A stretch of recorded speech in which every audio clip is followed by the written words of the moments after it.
ninkii ceebeeyay madaxweynaha jamhuuriyadda federaalk ee Soomaaliya Xasan Sheekh Maxamuud oo fursad cusub u abuuray mucaaradka dalka fashil iyo ceeb dul haawanaysa guddiga doorashooyinka dalka waa kee ninkii ceebeeyay madaxweyne Xasan Sheekh Maxamuud muuqaalkan ayaa idinkugu soo gudbin doona waxa sidoo kale halkan idinkugu soo gudbin doona qorshaha guddiga doorashooyinka oo markan fashilmay shacabka Soomaaliyeed oo ogaaday qorshaha ay maleegayaan guddiga doorashooyinka muuqaalkan ayaa idinkugu soo gudbin doona xogo badan oo ka qarsoon haddii ay tahay markii ugu horeysay ku soo gaaray muuqaalkeena fadlan subscribe inoo dhigam baleelka furo si ay ku soo gaaraan muuqaalada kale xiga haddii aad subscribe inoo tahayna muuqaalka noo share garay like inoo saar soo gaar asxaab badan waad ku mahadsantahay daawashadaada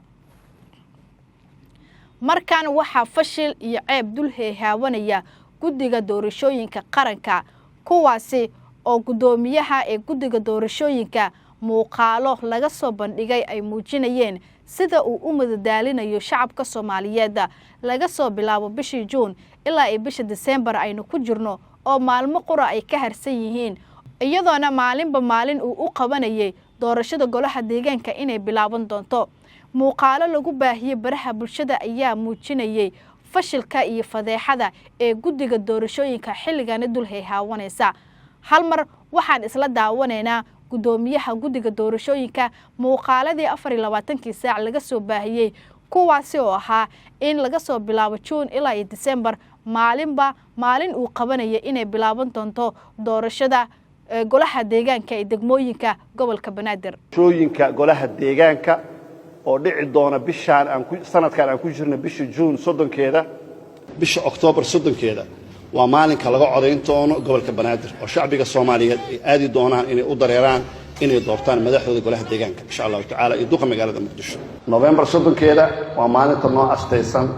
inaan qabanno doorashada golaha deegaanka gobolka Banaadir waxaan isla garanay guddiga madaxa bannaan ee doorashada qaranka in aan bisha December ee soo socota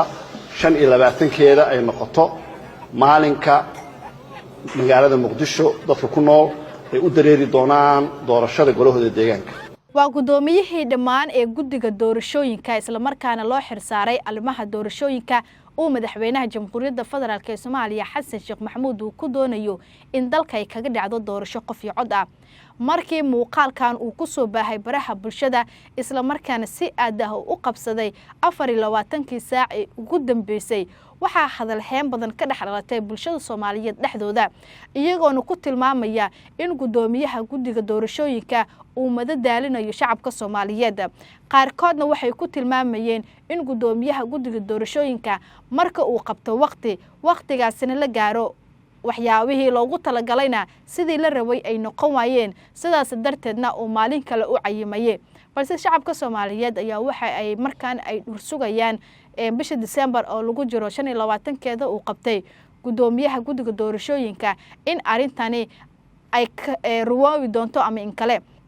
markana waxa suuqyada Muqdisho iyo sidoo kale xaafado kala duwan lagu arkaya wasiiro xildhibaano ka tirsan dawladda federaalk ee Soomaaliya kuwaas oo shacabka dhex qaadaya isla markaana guryaha u garaacaya weydiisanayana inay u codeeyaan xisbiga balse waxa jiray muuqaal isna ku faafay baraha bulshada kaasi oo wiil yar oo Soomaaliyeed isla markaana ganacsato ahaa ay xildhibaano iyo wasiiro ay u tageen goobtiisa ganacsiga isla markaana ay ka dalbadeen inuu u codeeyo xisbiga JSB balse waxa uu ku jawaabay hadal la yaab leh oo ah in uu marnaba uusan u codeyn doonin madaxweyne Xasan Sheekh Maxamuud balse uu codeyn doono madaxweynihii hore ee Soomaaliya dawladii ku meel gaarka ah Sheekh Shariif Sheekh Axmed iyo sidoo kale madaxweynihii sagaalaad Maxamed Cabdullaahi Farmaajo oo xilliganba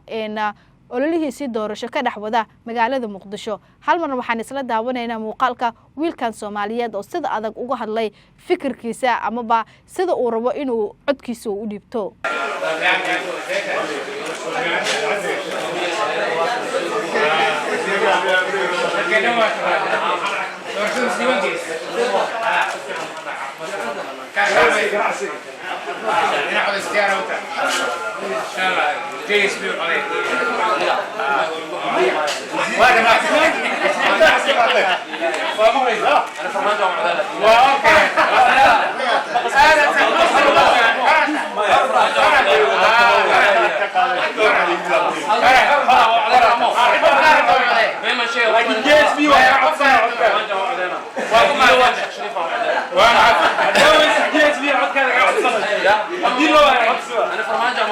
شريف احسنت قفلت روح المدينه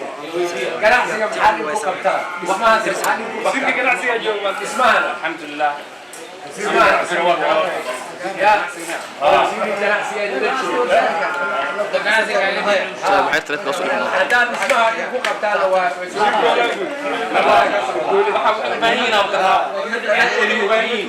عندنا وجد الموت في سيدي قربيده وين احنا قريها وحصلنا عندنا الى فرق الى فرق هذيك اللي الى فرق حريه كنا ترى انك قد نسينا يا هذا ما يعني شيء وزيك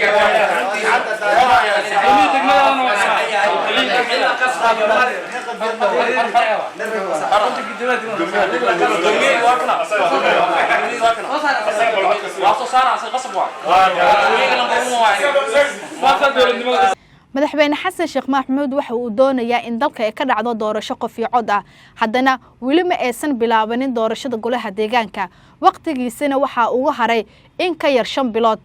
dadka caasimada muqdisho ayaa dhankooda qaarkood ku jira in marnaba aysan taageersaneen in dalka ay ka dhacdo doorasho qof iyo cod ah horey markii diiwaangelinta ay u socotay waxaa jiray muuqaalo badan oo ku faafay baraha bulshada kaasi oo dad badan diidayay in la diiwaangeliyo balse xoog lagu diiwaangeliyay haddana waxaa socota kaarkii codbixinta qaabkii loo doonan lahaa ayaa caqabad ka taagan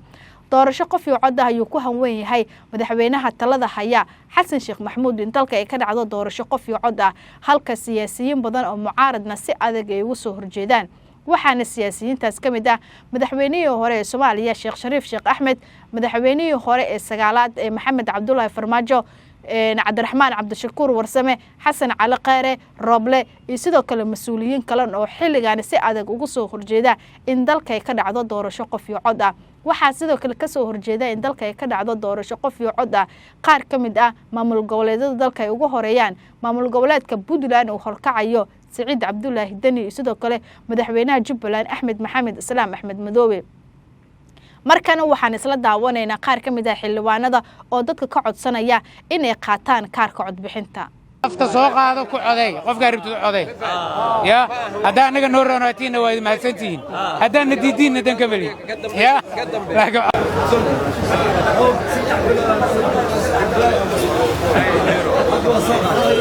الرحيم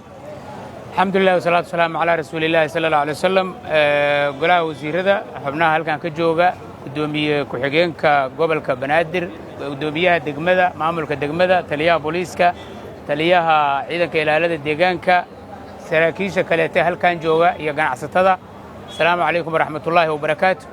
هذا الكم معنيه سي ولا يري أنت دمنا وزيرة أيام نورده دونا وحرب رنتي هلكان أنا كشجو كلمات كوبان marka koowaad waxaan runtii u mahad celinaynaa oo aan aad iyo aad ugu mahad celinaynaa maamulka gobolka Banaadir guud ahaan gaar ahaan maamulka degmada Howlwadaag oo gudoomiye Bashiir uu hogaamiyo kartida iyo mas'uuliyadda ay muujiyeen muxuu ahaa shaqadii wanaagsaneed ee saaka aan aragnay waxaan kaloo runtii si aan qiyaas iyo xad lahayn ugu mahad celinaynaa ciidamada amniga oo runtii suurtageliyay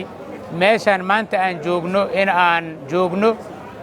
saacado badan sida la sheegay inaan suuqa bakaaraha ku qaadano dadkeennii oo aan cabsi dareemayn oo faraxsan inaan soo aragno oo aan waqti la soo qaadano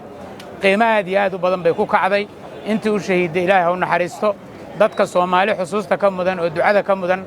waa gabdhaha iyo wiilasha u taagan amnigan inay suurtageliyaan waxaan kaloo mahad celinaynaa guddiga doorashooyinka qaranka ee madaxa bannaan oo runtii ayaguna shaqo wanaagsan ka haya meelaha kala duwan ee doorashooyinku ay ka socdaan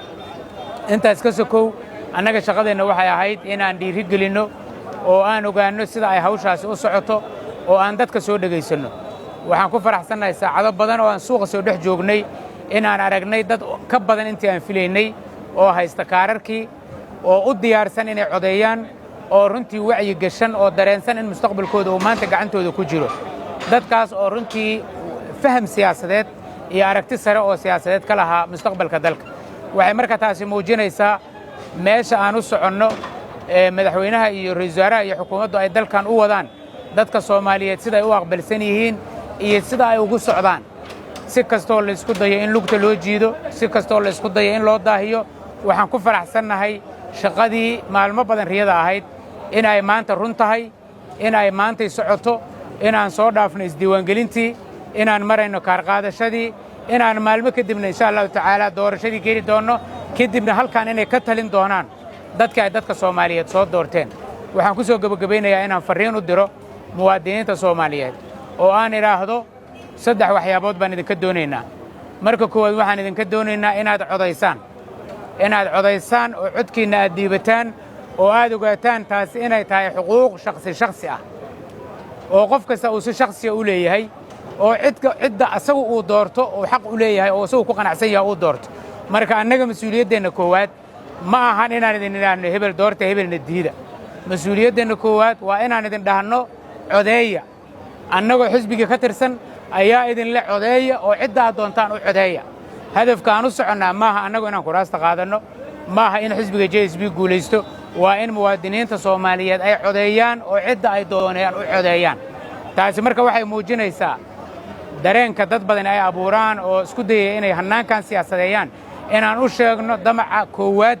ee madaxweynaha iyo ra'iisul wasaaraha iyo xukuumadda dan qaran ma aha in xisbi hebel uu guulaysto ee waa in dadka Soomaaliyeed ay doortaan oo cidda ay doonaan ay u codeeyaan way taasaa doonisteena koowaad doonisteena labaad ayaa ah inaad noo codeysaan oo xisbigeenna aad taageertaan oo aad u codeysaan maadaama aan aaminsannahay inaan nahay dadkii ku habboonaa inay shaqadan dhammaystiraan laakiin doonista koowaad nooma aha doonista koowaad waa inaad codeysaan waxa ugu dambeeyaan raba muwaadiniinta inaan u sheego waxay tahay oo aan ku faraxsanahay nabadgelyada aad maanta haysataan gaar ahaan dadka caasimadda Muqdisho ku nool waxaan leeyahay 45 sanadood ayay ku qaadatay dadka Muqdisho inay nabad ku naaloodaan oo ay nabadgelyo helaan qiimo aad u badan bay ku kacday dad aad u badan baa u dhintay dad aad u badan baa u dhaawacmay gacanta midig nabadgelyada ku qabsada ha ka gorgortaminina cidda idinka carqaladaynaysa ha ka yeelinina waa soo dhaafteen maalintii la dhihi jiray cunug xun oo meel ku jiraan ka cabsanayaa waa la soo wacayaa waa la yeelayaa ilaahay baa ku mahadsanna soo dhaafiyey waa inaanan meeshaas in lagu celiyo aynaan ogolaanin oo aan abniga banaanka u soo istaagno aad iyo aad baad u mahadsantihiin haddii aad daabatay muuqaalkan oo aad dhamaysatay aragtidaada inoogu reeb waxa kaaga baxay qaybta faalada haddii ay tahay markii ugu horeysay uu ku soo gaaray muuqaalkeenana subscribe inoo dhig gambaleelka fursi uu ku soo gaaraa muuqaalada kale xiga haddii aad subscribe inoo tahayna muuqaalka noo share garay like inoo saar soo gaar asxaab badan oo ku maasantahay daawashadaada